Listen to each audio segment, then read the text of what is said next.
Good morning. I'm Gary MacCausland, Senior Vice President of VIP, and welcome to the VIP Waterville, Maine. We walk into the building, and we're going to get a chance to spend a little bit of time with our Master Tech here, Mark Murphy. We're going to talk a little bit about state inspections. Something we know isn't everybody's favorite thing. It's usually an inconvenience, sometimes costs you money, and unfortunately sometimes you hear about repair to your vehicle that you don't want to do, and we all get that. And trust me, we hate delivering bad news to any of our customers, but the bigger picture is it's all about safety. We love our customers, and we want to make sure they're traveling in a safe vehicle with everybody in the vehicle safe and all the vehicles around them are safe. So it's a really important issue. It's something we're very passionate about. So looking forward to hopefully you learn something, pick up a few tips from Mark. Let's go on in.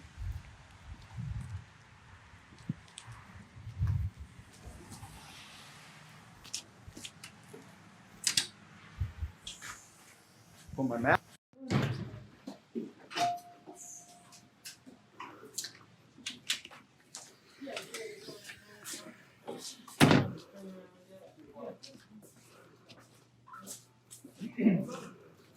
Well, looks like we've got a special guest that's joined us today as well. Good morning, Gary. Dustin Meller, who's the district manager for, we'll call it Central Maine and the Mid-Coast. And Bangor, I guess.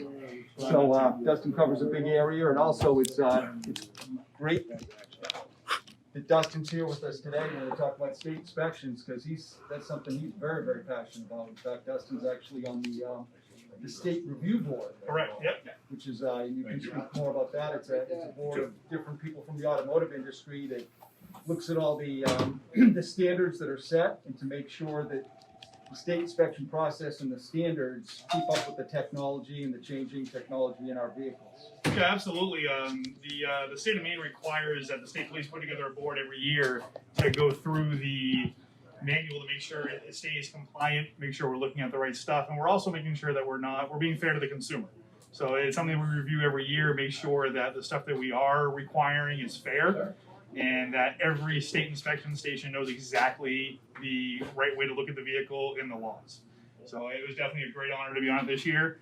Hopefully I'm on it next year as well, and we should be seeing a revised book here shortly. And you're right, Dustin. At the end of the day, the process exists for customer safety. Absolutely. Absolutely. Meet a couple of the team members, and we'll walk out of the shop and meet Mark.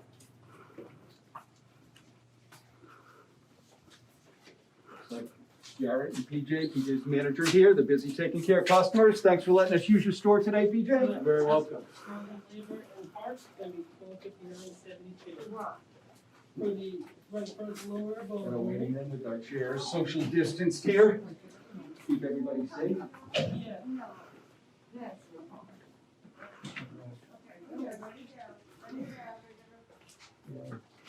So we'll come out into the shop, and we change safety equipment from the mask can come down because of the social distance, but put our safety glasses on. All right. Let's go find Mark. I'm looking for you,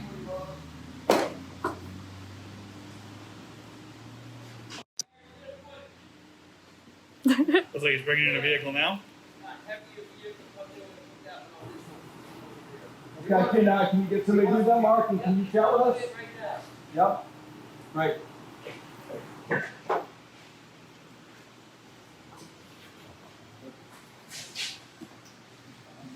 A busy day here in Waterville, which is great. Fellas, will we go with the sanitizer and the sanitizer vehicle? There's a spray bottle right here.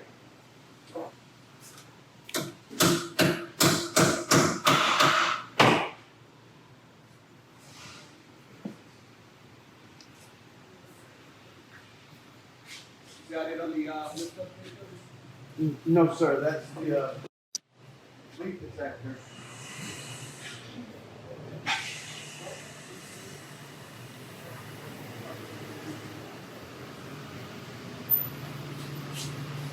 All right, Mark's busy. We're lucky to get a few minutes of his time here. I'd like to introduce you to Mark Murphy, our Master Tech here. He's been with VIP, been at a couple different locations. He's been with us closing on 10 years. originally a Massachusetts native, but now a Mainer. Officially a Mainer. Been here long enough. Mark, would you tell us a little bit about how long you've been in the business, how you get started in the business? I've been in the business professionally since 1985. Started at a dealership, first job. I was there 14 years. Got a lot of training there. And moved to Maine, switched to another dealership, and got a job offer at VIP, and it's the best job I've had since up here. I'm glad you're here. What do you like about being a tech? I just like repairing vehicles, you know, and something different every day, and you get something that's broke and you fix it, and you feel good after it, you know.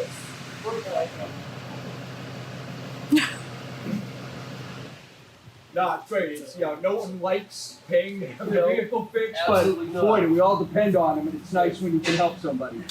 So, great. So today, Mark, Walking up here a little. we're going to walk through the state inspection process. So we can show us a little bit what goes into a state inspection, why it's important. And again, we talked a little bit up front.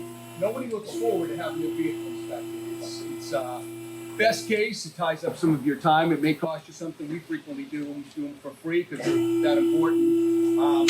But worst case is something you find out you need to do a repair on a vehicle. And again, that's no one looks forward to that. But the reality is the need for that repair is because the vehicle could potentially be unsafe. And no one wants to be in an unsafe vehicle or carry their loved ones in an unsafe vehicle. So it's definitely a critical part of our business. So, well, I guess we're going to show us to look out under the hood. We're going to take a couple of the tires off this vehicle and take a look at the undercar. So, just want to take a look over here. Sort of, one of the first things we check is all the lights. Yes. Well, the first thing we do is a complete light check. of the Dustin, vehicle. you mind jumping in and being? Dustin can operate the lights and.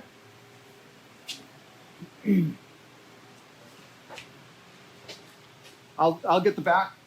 Yeah, you have to start it for the first.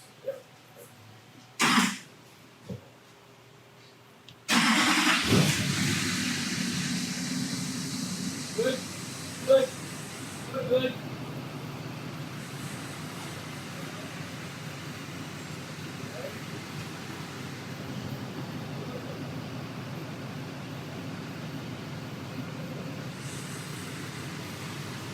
Alright, so we actually have one for the first light out and one for the bulbs to run the light bulb. I have a light out, the light on. So it's great. That's something we see. I mean, most people, even myself, you get into a car and you don't walk around the car and see if all your lights are working. You can be driving around with a brake light out, a direction light out, and not even realize it. So this is we do this every time a vehicle comes in our shop, but it's definitely one of the critical things we do when we do a state inspection. So we'll talk to this customer, and I'm sure we'll be able to. We should have the bulbs right in the building for this to be able to take care of it before the customer leaves. Absolutely. All right, what else do you look at, Mark? And then we check tires. Tires, the legal wear, the lowest legal wear is 2/32 of an inch. So check the tire in 3 different spots. And these are at It's a pretty high-tech tread depth gauge you got 12, there. 30 seconds. Wow. Yeah, your average passenger car tire starts with about 10. So because this is a truck, it's got some pretty beefy tires. So is at 11/30 seconds.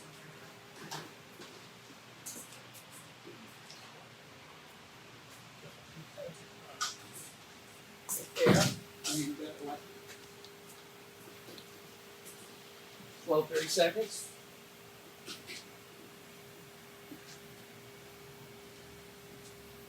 And 11/30 seconds. Usually on a rear-wheel drive vehicle, the rears will wear a little bit more than the front. Vice versa, on a front-wheel drive, the fronts will wear a little more than the rear. I mean, these tires look like they're in good shape, but a lot of times, not only do we check the tread depth, we check the tires to see if there's any cracking or abnormal. Cracking, we Wear. check the date code. If they're over 10 years old, they're considered unsafe. Or, like you said, cracking or cord showing or anything?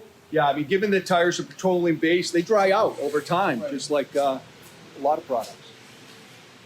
Alright. We get that one in the air if you Yeah, want to do into the okay. air. So Alright. 22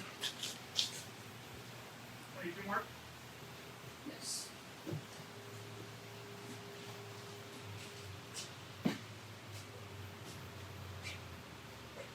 So we'll get into it, but some of the most important things we look at from a safety standpoint is obviously the brakes of the vehicle. You got to make sure the vehicle is able to stop, and then the steering and the steering and suspension components as well, because they're being able to control the vehicle. These very basic functions. It may sound too elementary, but those are huge concerns as far as from a safety standpoint. You're able to stop, you're able to control the vehicle, and we also will check the exhaust as well, because if the exhaust is not functioning properly, it could allow carbon monoxide into the vehicle, which again creates a very unsafe environment as well. But we'll get at it. I've got some brake check tools. So for the brake check, we have a brake check tool. Is obviously green is the best, yellow is you're getting low, and red is fail.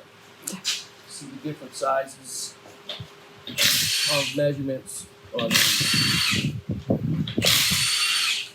And that's just to measure the pad thickness. Measure the pad thickness where it hits the rotor. Yep.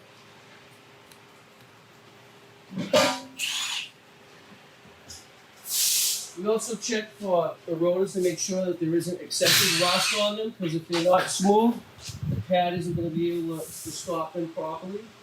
But I don't know if you can see in here, but this is the actual pad material between the rotor and the metal part of the pad. You can see that's really thick. These look like they're just about new, so these ones actually measure at 10 millimeters. So I would say these have been changed somewhat recently. Right. There's an inboard pad and outboard pad. The inboard pad also is at 10 millimeters. Now, wouldn't the brake pads wear evenly, Mark? Or Usually, if you have an issue with the bracket, you may find that one of the pads wears more than the other one, because if you think about it, you step on the brake, and all that 1200 psi of pressure will apply the pad, but if it's bound up in that bracket, it's not going to release on its own. Therefore, you can sometimes have an inboard pad worn more than the outboard pad. so it's key to check both pads. Yes. It would be an indicator of something not working properly. Yeah. And this one's 10 millimeter on the outboard and 10 millimeter on the inboard. Rear brakes. Looks like somebody's taking good care of this vehicle. Yes.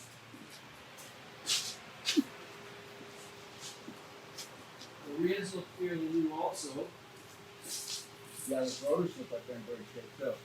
These ones are a little thinner, but not. It might not be because they're worn, it's just because the rears don't usually use as much pad material as the front. These are at 8 millimeter on the outside, 8 millimeter on the inside. This one, 8 millimeter on the inside, 8 millimeter on the outside. And then next we usually go into checking suspension. Want to make sure the shocks aren't leaking. If they leak, it'd be an indicator that the seals are gone in the shocks, the gas starts to leak out of them. We check the springs, make sure they're not broken or collapsed or rusty. These are all look like they're in good shape. Yeah, people may or may not realize that the springs and the shocks, their job is to keep the tire on the road. So they're almost as critical to a vehicle braking and being able to be controlled as the tires and the brakes themselves. Right, if you have a bad shock or a weak shock, the tire will actually bounce like a basketball because the shock can no longer stay riding. As part of the suspension, there's anti-sway bar links. We check those. These are in good shape. Visually inspect all the rubber components on the control arms.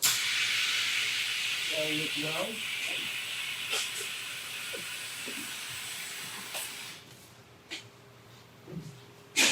Sway bar links also good. This vehicle appears to have all new struts in the front and new shocks in the rear. And a new steering rack. It appears like this is someone taking care of this vehicle, put money into it to Make sure it's run it, safe. make it safe, exactly. Another thing we check for is oil leaks. You don't want any major oil leaks, or you don't want any oil leaking on the exhaust because of, you know, a hazard of fire or whatnot.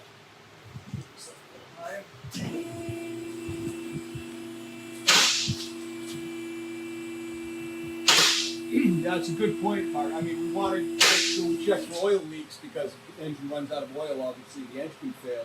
But another thing is if it's dripping down onto a hot component or exhaust, the fumes could end up in the vehicle or ultimately catch on fire. Yeah, exactly. So, let's see, exhaust system, we do a visual inspection. Usually, if there's a leak, you'll hear it, or you'll see soot around joints, black soot, or water even from condensation going through the system. This appears to be all in great shape. Check also for fuel leaks. Same thing, you know, want to make sure you have no fuel leaks. You don't want fuel spilling and causing an issue.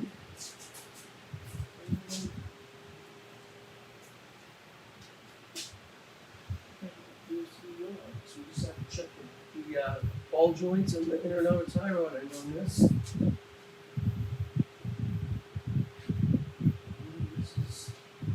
Also, we want to check brake hoses. These are also rubber. They can dry rot. I don't know if you can see that here. These hoses, which delivers the hydraulic fluid to the calipers, and they can dry rot. And or if this crimp gets really rusty, the hose could, you know, let go. But these appear to be in excellent shape. Yeah, if a brake hose lets go, your brake system fails. Right? You'll lose your hydraulic fluid.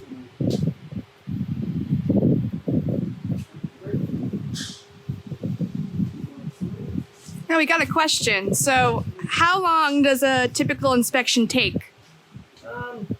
Typically, we're allowed, I think it's 45 minutes. I was going to say half hour to 45 minutes, Right. depending on the type of vehicle, the size, but it's very typical. Some vehicles are different. If it's a truck, it's heavier, or there's different ways to check different steering components and whatnot. No, it's a great question. And so, yeah, today we're only going to be shorter than that. Mark's skipping a couple steps and we're going a little bit quicker, Right. so don't hold that against him. Right. We already told him that. But yeah, typically you should plan on a half hour to 45 minutes to have a vehicle inspected. Good. Great question. And one thing that we haven't run into, that we don't run into here, but in some states and some counties, emissions is part of the testing. Emissions, yes. In Maine, Cumberland County is one part of the state where we do emissions because it's set low, like in a valley, and you know, It's more heavily populated right, as well. that too, yeah. And the emissions would be where we check to see, make sure the engine is not emitting more pollutants than it should be. Way back when, you used to actually put a piece of equipment in the tailpipe. Yep, It would and measure it what was coming out of the sniff tailpipe. the carbon. Now it's all done. Yeah. We have a computer that taps into the port on the Onboard diagnostic The vehicle, report, the right? OBD2. To tell exactly how the vehicle's and running. it tells you exactly. So yeah, that's Different states. New have Hampshire different- has that as well. So does Yes. Massachusetts as well.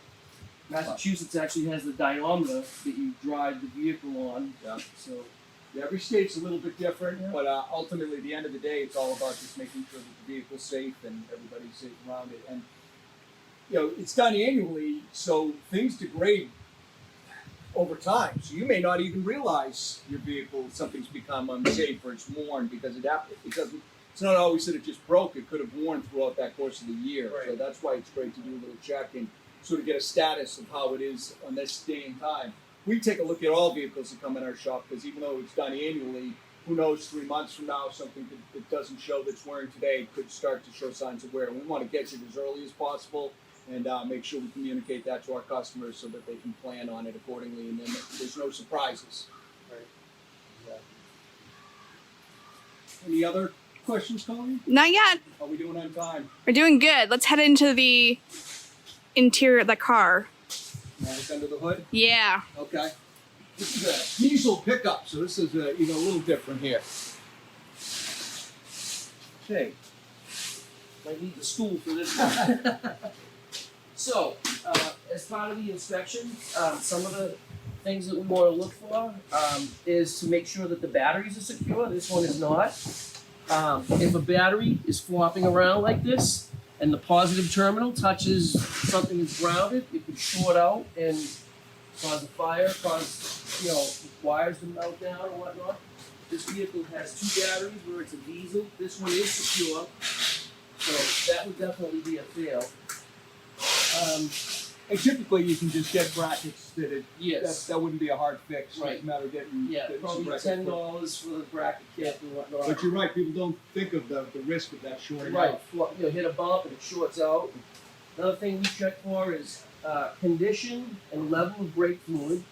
You can see here it is above the min line, below the max line. Power steering fluid, very important, especially on a diesel because diesel engines do not make vacuum, so it uses the power steering pump for hybrid boost to activate the brakes. So you have brake assist when you step on the pedal. We also check the brake lines to make sure they're not rotted or compromised at any point.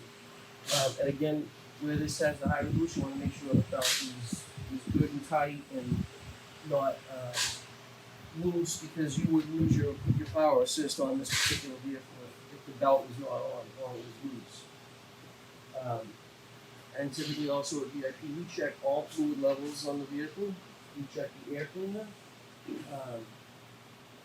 And we educate the customer on if the coolant is, not, if it has high acidic or if it's not protecting properly. And other fluids, brake fluid can get moisture in it. We check for that.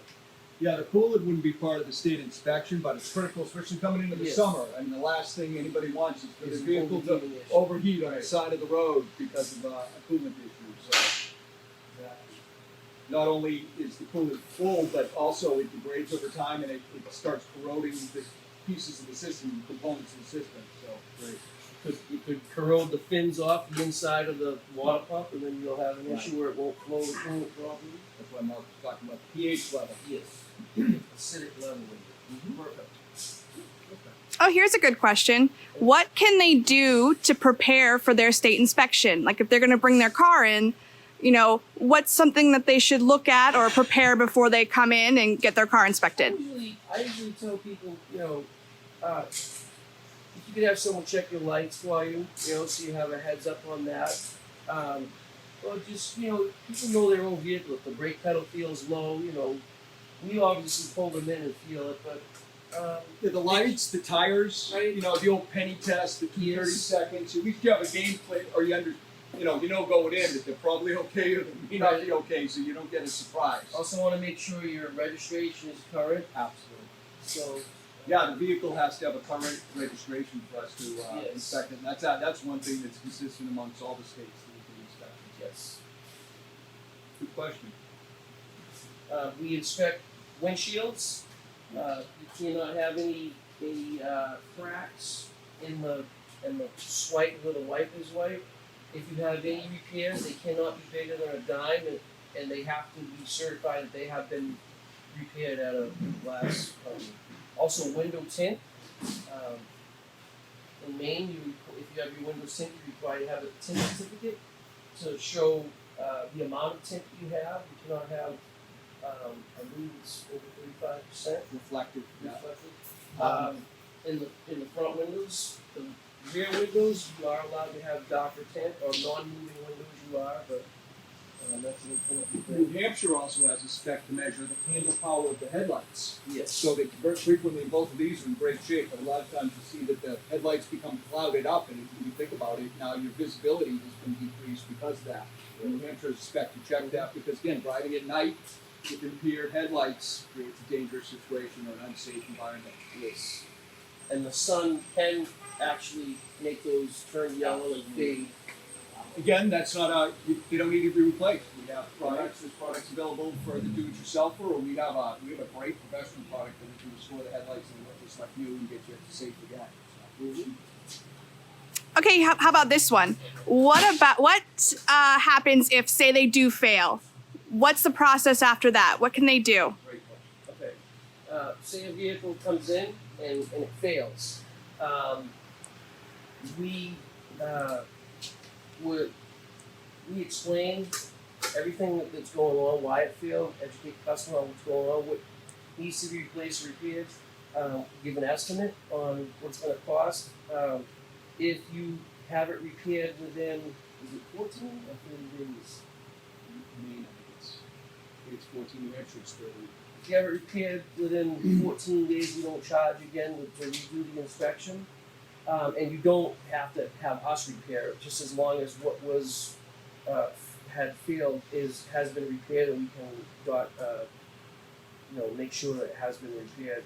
Part of our process here at VIP too is we, anytime we find a condition that would fail on a vehicle, we have a second inspector take a look at it, 2 sets of eyes, just to make sure somebody didn't make a mistake, or sometimes the laws are a little bit subject to interpretation, to make sure that we're looking at it and we agree, because we don't ever want to fill a customer's vehicle that's in a gray area or someone missed something and so forth. So we believe in having that check and balance. That's why we have probably 80% of our associates are licensed state inspectors, so that we can double check and again get 2 sets of eyes on every vehicle. Because again, safety is our top priority. And as far as safety, the vehicle comes in. Also, when we start the vehicle, we do a bulb check on the dash. The anti-lock brake light, airbag light must come on and then shut off after you start the vehicle to do a bulb check to let you know that the system is functioning. TPMS light. I don't think that is fail specific yet, but it is going into effect very soon. If your tire pressure monitoring system light is on. The other piece of the tires we didn't mention is verifying that you have the proper tire from a load index standpoint. Yes, the speed rating and load index. Make sure that if somebody's replaced the tires, they've been replaced with a tire that's still safe to support the vehicle, what the vehicle manufacturer recommended. And that information is inside the door on vehicles, all vehicles like 2006 up. Right. Before that, we have a book you can look them up to make sure that they're proper. Any other questions out there? That's all I've got right now. I think that we're pretty good. If you guys want to have any last words, any last thoughts? I think we've covered a ton. Thank you, Mark. I mean, Mark is obviously extremely knowledgeable. You can't even count how many vehicles he's looked at and inspected, I'm sure, over the times. But again, the big takeaway, we understand. Nobody enjoys it. I don't enjoy having my vehicles inspected because it's inconvenient at times. But if you put it in perspective, that the whole premise of it is to make sure your vehicle is safe. And we know people don't want to ride around unsafe vehicles. That isn't why. You don't know. If you haven't, nobody crawls under their car and checks their brake hoses or the things that Mark just looked at. And you don't even realize, and again, when this stuff happens over time, you could be completely unaware of it. So that's why we do it, and we do it to make sure our customers are safe, their passengers are safe, and the vehicles around them on the road are safe as well. And we're offering free inspections until I think June 13th. Yes. So and again, that's how important state inspections are to us to make sure that our customers are safe. Our vision is to earn an automotive customer for life. We want that to be a long and healthy life. So we want to make sure that the vehicles are safe. All right. Thank you, guys. All right.